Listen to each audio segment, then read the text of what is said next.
In these perilous times of social distancing, the advice to keep your friends close, but your enemies closer, has never been more relevant. Wait.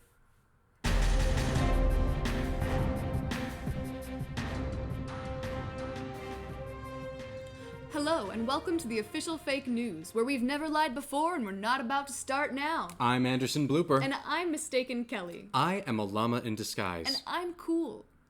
When I went into the ER for the 7th time this week, after telling me to go the freak home, the doctor recommended that I shave to help stop the spread of the coronavirus.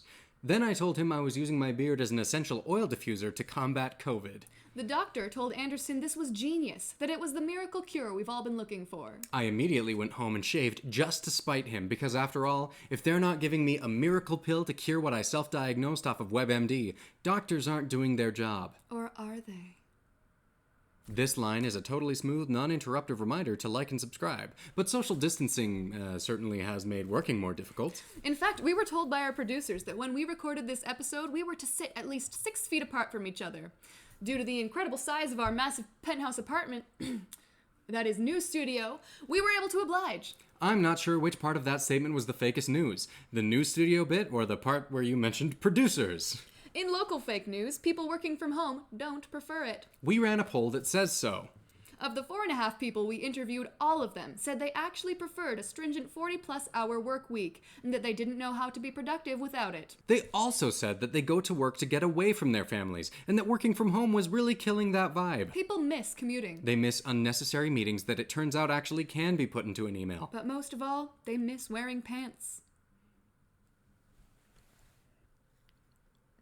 In other fake news, due to high movie streaming demands brought on by social distancing, Disney Plus is taking dramatic action. The company realized they had a surprisingly small amount of actual good content, and if they wanted to keep people from unsubscribing, something had to be done. The problem they ran into was that they were quickly running out of their own movies to remake.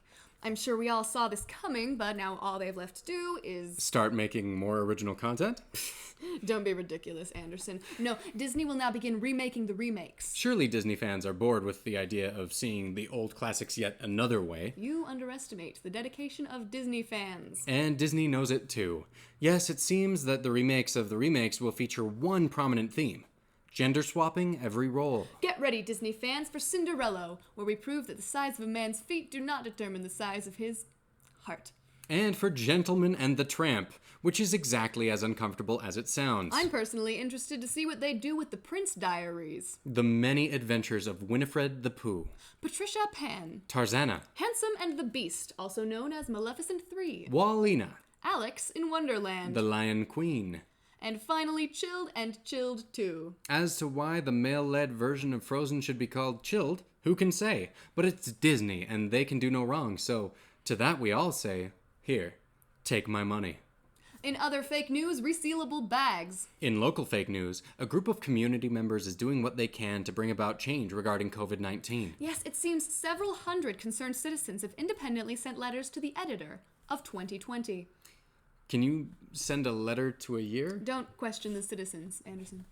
The local post office was baffled with the onslaught of perturbed individuals, and our sources were able to acquire copies of some of the letters. Some of the messages were as follows.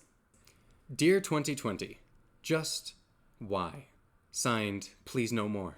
Dear 2020, first you make us watch slightly different brands of elderly Democrats yell near-identical statements at each other to assert dominance. Then you let that one dude eat bat soup, and here we all are, tens of thousands of infected people later, trying to make the last roll of one-ply TP last indefinitely. Signed, can't hold it much longer. Dear 2020, I don't know what's worse, the coronavirus almost going to war with Iran, or your mom's BO. Signed, you suck. Wow, you suck. Stooping to your mom jokes, are we? You know what? If anyone deserves it, it's Mrs. 2020. Ah, yes, the good old 1920s, when the other kind of corona was taboo. Was that a mediocre beer joke mistaken? It was. Dear 2020, you just had to throw in the earthquakes, didn't you? Dear 2020, thank you, next. When asked for his thoughts on 2020, even Chuck Norris made the following statement. I just can't even. With all this negativity, we're happy to report that we were able to scrounge up one positive letter to the year. Dear 2020, Leap Day was dope. Love that movie. Was that all we were able to get? It was. Well, I mean, at least we have that total solar eclipse to look forward to in mid-December. I'm Mistaken Kelly. And I'm Anderson Blooper. Comment below with your own letters to 2020, and we'll make sure he gets them. Wait, 2020 is mail? Oh, yeah. This episode of Fake Newz brought to you by Lysol.